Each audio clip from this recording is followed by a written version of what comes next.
El término disartria, se origina en un vocablo griego compuesto por dos términos, que serían dis, haciendo referencia a sino nada, y arton, haciendo referencia a articulación. Tenemos que tomar en cuenta que este vocablo pasó posteriormente al latín científico como disartria, y de esta forma fue que llegó a nuestra lengua. Ahora, ¿cuál es el concepto de disartria? Esta se entiende como una alteración neuromotora del habla, en consecuencia de la incoordinación en la fuerza, en la velocidad, en la proyección, en el tono o en la precisión de los diferentes movimientos que son indispensables para el control de diferentes actividades como lo serían la respiración, la fonación, la articulación, la resonancia y la prosodia. Además, el control de la musculatura tanto de boca, lengua, paladar y de las cuerdas vocales que se utilizan para la producción del habla se van a encontrar afectadas. Su etiología puede ser por un tumor cerebral, un accidente cerebrovascular o cualquier otra lesión que llegue a afectar estos músculos. Tomando en cuenta, estos músculos se utilizan para diferentes actividades indispensables en la vida diaria. Además, provoca que estos músculos se debiliten, se muevan lentamente o simplemente estos pierdan por completo su movilidad. Además, tenemos que tomar en cuenta que la disartria, según su función del área en el sistema nervioso en cual se encuentra afectada, el tipo, el nivel del problema causado por la misma puede variar. Con respecto a la etiología de la disartria, esta va a variar dependiendo del tipo de disartria, pero entre sus causas podemos encontrar lo que es un trastorno vascular, infeccioso, metabólico, degenerativo, psicógeno, neoplásicos, entre otros.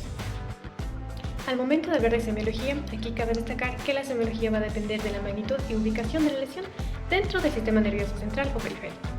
Entre la semiología podemos encontrar que los pacientes con disartria pueden presentar que van a arrastrar las palabras al hablar, pueden hablar de forma muy lenta o rápida, su voz se encontrará áspera, ronca, soplada o estrangulada, la velocidad del habla se encontrará muy rápida, lenta, puede variar, pueden presentar un tono bajo al momento de hablar y la movilidad de labios, lengua y mandíbula se van a encontrar limitadas, entre otros síntomas.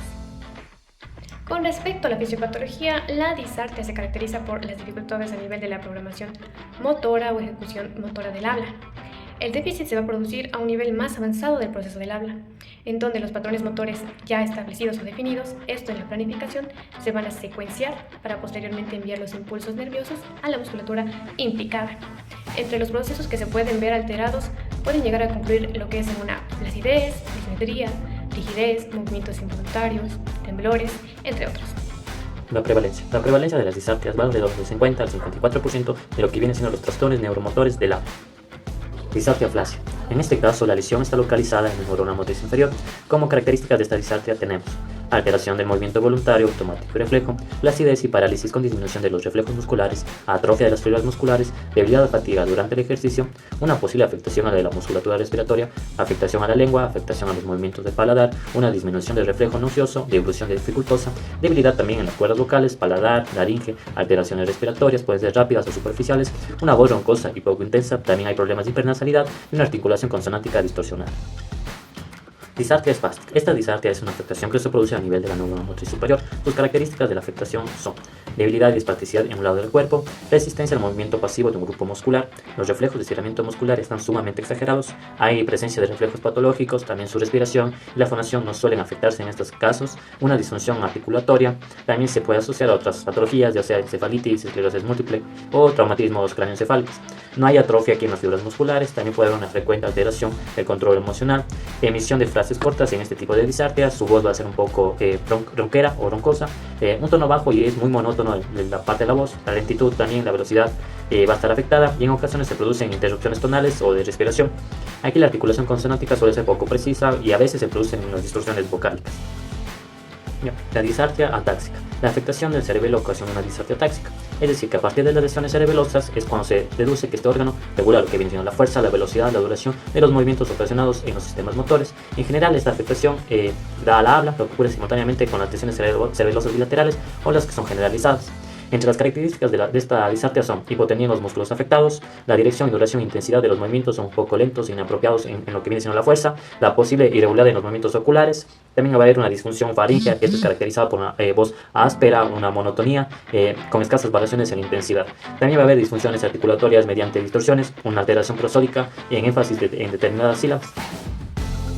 Las disartrias hiposimiétricas. Estas son muy características en la enfermedad de Parkinson. Esta disartria puede presentar las siguientes características. Son movimientos lentos, limitados, rígidos, movimientos repetitivos en los que vienen siendo los músculos del habla, una voz débil, una articulación defectuosa, una falta de inflexión.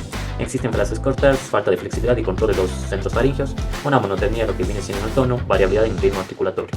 También tenemos las hipercinéticas. Estas alteraciones son mediante la imposición sobre la musculatura del habla, que se efectúa a través de una actividad que son proporcionales de los movimientos involuntarios e irrelevantes. Va a estar afectados todas las funciones motoras básicas, que vienen siendo la respiración, fonación, resonancia, articulación, y pueden ser afectados de manera sucesiva o simultánea, siendo esto imposible de predecir ya que es por el tiempo.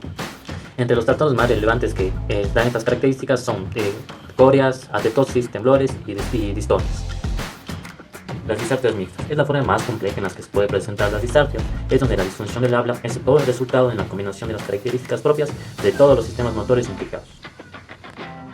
Ahora les voy a hablar sobre la intervención en la disartria. Primero tenemos que saber que la disartria es una patología neurológica más frecuente, alcanzando un índice de más de 1/3 de las alteraciones comunicativas en distintos estudios. Pero para una mejor intervención o una buena intervención tenemos que tener las decisiones para la planificación de la misma.